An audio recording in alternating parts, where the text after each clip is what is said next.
protest of the royal family in Jamaica has nothing to do with Harry and Meghan. Yeah, I I don't know, I was thinking a lot about the, should the British apologize, reparation, blah blah blah. And I feel as if, the money solution is not the problem. I do sorry, the money, giving them money is not the solution. I know that sounds, well, not like that, not just money, but I feel as if the British can do a great deal if they help a lot of these Caribbean countries to restructure themselves in terms of, the way the system is set up to help their system. Because unfortunately, in Jamaica, for example, the schools there are not free.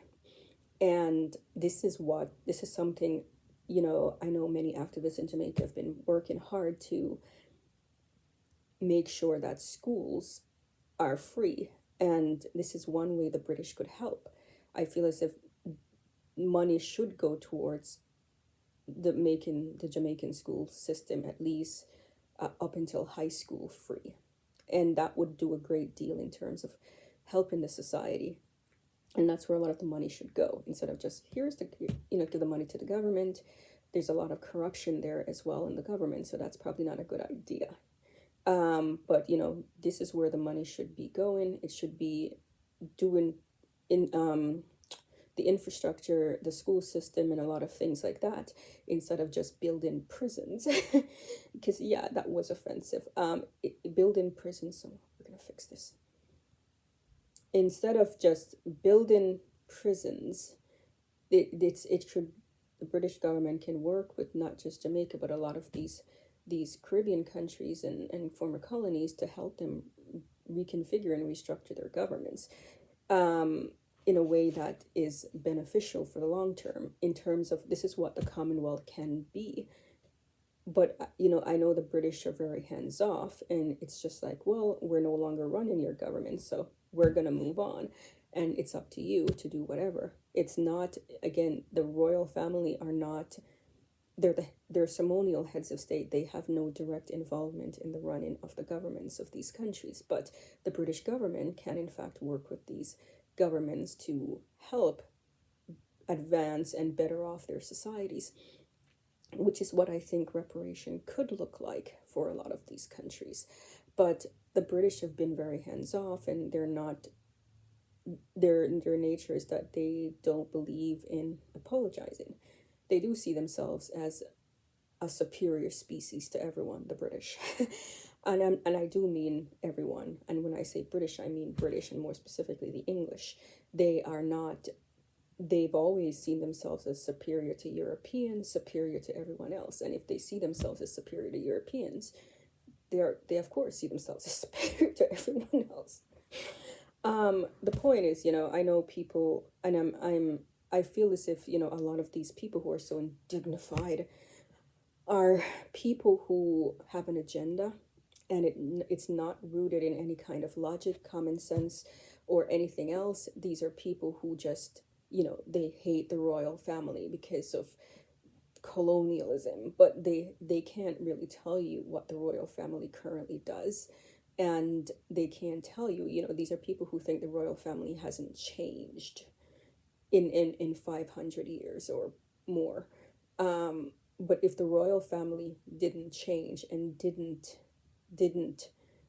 modernize, they wouldn't be here now. I know it may seem like they're stuck, but they're kind of not. It's partly because the Queen has been the head of state for 70 years, and she is still in charge. You have to respect her way of doing things.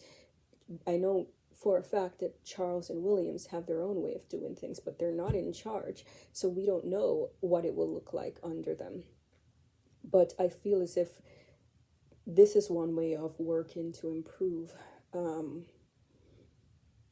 the relation of Britain going forward with the rest of the Commonwealth. This is one way of doing it. But it's important. It's insulting to Jamaicans and Caribbean people and other people to suggest that their plight and their fight with their imperial grievances has that these grievances have anything to do with Meghan Markle. They don't. The Jamaicans have been talking about walking away from the British monarchy for decades now. It grew loudest a decade ago, um, on the Queen's last Jubilee. Yeah, that was a decade ago exactly, when they were also saying, yes, we're going to leave. And I remember that because Prince Harry went down, and the time when that's the time when that infamous photo with Harry and Usain Bolt, not infamous, but the photo with Harry and Usain Bolt was released. It's the photo with Harry and Usain Bolt, and the one where they're doing the pose. And after that, the Jamaican Prime Minister, who I think was a woman named Portia Simpson, and she had said at the time that, oh, we have better things to think about right now. Basically, getting rid of the monarchy was no longer a priority 10 years ago. Now it's a priority again. I don't know if they'll go through with it. But again, this is not new. So to suggest that this has anything to do with Meghan Markle is just completely dreadful and disrespectful, to the Jamaican people. This was always about them and their culture. Most people in Jamaica don't know who Meghan Markle is and do not care about Meghan Markle. But, those are some of the things I want to say about this, because this is absurd. A lot of, well, I think, people don't seem to remember that when Prince Harry went down to Jamaica 10 years ago, that he faced protests as well. The hashtag not our prince trended when he was there. Not our prince. They were chanting that. There were people saying, go home. This isn't new. I feel as if because in the last 5 years, the monarchy has become of interest again in the mainstream media, especially in the US, thanks to a series of things. The Crown is popular on Netflix, and Prince Harry and Meghan Markle and their problems, and, the Prince Andrew, and all these things have kind of, risen and forced the monarchy back into the spotlight, which they don't like. They don't like it. But they've been forced back into the spotlight for better or worse. So there's renewed interest in them for better or worse. And this might be why these protests are being amplified, because I don't think, many of the people amplifying them are anti-monarchists people, many people who didn't care about the monarchy until the Oprah interview type people. And these people are desperate to take the monarchy down on behalf of Meghan Markle. So they amplify any negative story about the British monarchy and anyone associated with it who are not Harry and Meghan.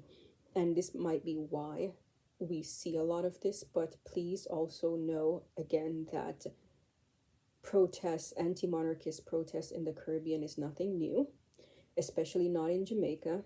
It's been going on for a long time, and it has nothing to do with Prince Harry and Meghan Markle, and to reduce it to that is insulting to the intelligence of Jamaican people and Caribbean people in general. But I will say this about the monarchy. Do I think the monarchy needs to be the head of state for Jamaica, the Caribbean, and wherever else, the other 14 Commonwealth realms? No. I think the British monarchy only needs to be the head of state for the UK. Really, that makes a lot of sense. And I'm sure they'll be happy that they won't have to make these trips.